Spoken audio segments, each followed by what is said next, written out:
नमस्कार. 8 मार्च जवळ आला की सगळीकडे जागतिक महिला दिनाची चर्चा सुरू होते. पण हा दिवस म्हणजे फक्त शुभेच्छा देणं किंवा फुलं देणं इतकंच आहे का? याच्या मागे एक जबरदस्त संघर्षाने भरलेला इतिहास आहे, हे खूप कमी लोकांना माहीत आहे. चला, आज आपण महिला दिनाची तीच खरी प्रेरणादायी कहाणी समजून घेऊया. तेव्हा हाच तो महत्वाचा प्रश्न आहे की 8 मार्च नक्की आहे तरी काय? हा फक्त एक सेलिब्रेशनचा दिवस आहे की एका खूप मोठ्या आंदोलनाची आठवण? आणि ह्याचं उत्तर आहे ना, ते आपलं ह्या दिवसाकडे बघण्याचा दृष्टिकोन पूर्णपणे बदलून टाकू शकतं, हे नक्की. या सगळ्याची सुरुवात होते 100 वर्षांपेक्षाही जास्त मागे.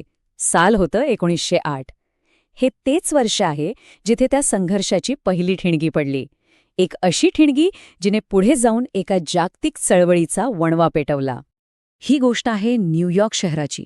कल्पना करा, आज आपण हा दिवस साजरा करतो, पण ह्याची सुरुवात कोणत्याही सेलिब्रेशनने नाही, तर एका प्रचंड मोठ्या आंदोलनाने झाली. हजारो महिला कामगार न्यूयॉर्कच्या रस्त्यावर उतरल्या होत्या. का? कारण त्यांच्यावर होणारा अन्याय, त्यांचं शोषण आता सहनशक्तीच्या पलीकडे गेलं होतं. आणि तेव्हाची परिस्थिती होती तरी कशी? अंगावर काटा येईल अशी. विचार करून बघा, कामाचे तास काही ठरलेलेच नाहीत, प्रचंड जास्त. पुरुषांइतकंच काम करूनही पगार मात्र खूपच कमी. मतदानाचा साधा हक्क, तो तर नव्हताच, आणि कामाची जागा, ती तर अजिबात सुरक्षित नव्हती. मग अशा परिस्थितीत एकत्र येऊन आवाज उठवण्याशिवाय दुसरा पर्यायच नव्हता. त्यांच्या मागण्या काय होत्या? काही फार मोठं मागत नव्हत्या त्या. अगदी मूलभूत हक्क होते ते.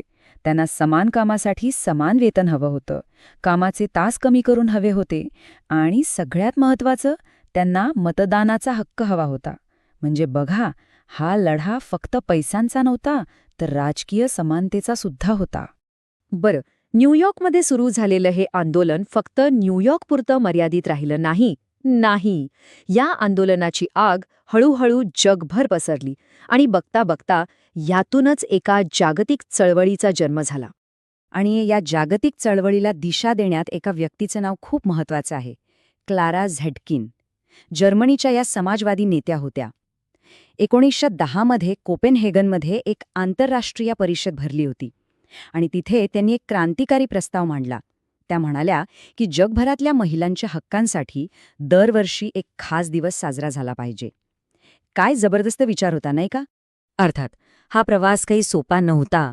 1910 मध्ये क्लारा झेटकिन यांनी प्रस्ताव तर मांडला, आणि लगेच पुढच्या वर्षी म्हणजे 1911 मध्ये पहिला महिला दिन साजराही झाला. पण त्याला अधिकृत जागतिक मान्यता मिळायला खूप मोठा काळ जावा लागला. अनेक वर्षांच्या संघर्षानंतर अखेर 1975 साली संयुक्त राष्ट्रांनी म्हणजे युनायटेड नेशन्सने 8 मार्च हा दिवस आंतरराष्ट्रीय महिला दिन म्हणून अधिकृतपणे घोषित केला. तर हा होता इतिहास. पण एवढा मोठा संघर्षमय इतिहास मागे असताना आज आपण खरंच या दिवसाचा खरा अर्थ समजून घेतो का? की आपल्यासाठी तो फक्त एक उत्सव बनून राहिला आहे? ही तुलना पाहिली की सगळं काही स्पष्ट होतं. आज महिला दिन म्हटलं की आपल्या डोळ्यासमोर काय येतं? फुलं देणं, शुभेच्छांचे मेसेजेस पाठवणं, सेलिब्रेशन करणं, बरोबर? पण याचा मूळ अर्थ काय होता? हक्कांसाठी लढा, समान संधीची मागणी, आणि महिलांची सुरक्षितता आणि शिक्षण यासाठी केलेलं आवाहन. किती फरक आहे बघा या दोन्हीमध्ये. आणि म्हणूनच या दिवसाचा मूळ अर्थ आठवणं आज खूप जास्त गरजेचं आहे. कारण ज्या संघर्षातून या दिवसाची सुरुवात झाली होती ना, तो संघर्ष खरं तर अजून संपलेलाच नाहीये. आजही जगभरात कित्येक तरी महिलांना रोज भेदभाव, हिंसा आणि अन्यायाचा सामना करावा लागतोय. म्हणून एक गोष्ट लक्षात ठेवली पाहिजे, महिला दिन हा फक्त एक उत्सव नाहीये, तर हा एक जागृतीचा दिवस आहे. आपल्या हक्कांसाठी, समानतेसाठी, न्यायासाठी, या सगळ्यांसाठी पुन्हा एकदा जागरूक होण्याचा हा दिवस आहे. तर हा जो सगळा इतिहास आपण पाहिला, ही फक्त एक कहाणी नाहीये. हा एक वारसा आहे. आणि जिथे वारसा असतो तिथे एक जबाबदारी सुद्धा येते. आणि म्हणूनच जाता जाता एक प्रश्न आपल्या सगळ्यांसाठी. ज्या महिलांनी इतका मोठा संघर्ष करून आपल्याला हा दिवस दिला, त्यांचा तो संघर्षाचा वारसा आपण पुढे कसा नेणार आहोत, कसा नेऊ शकतो, यावर विचार करणं खूप गरजेचं आहे.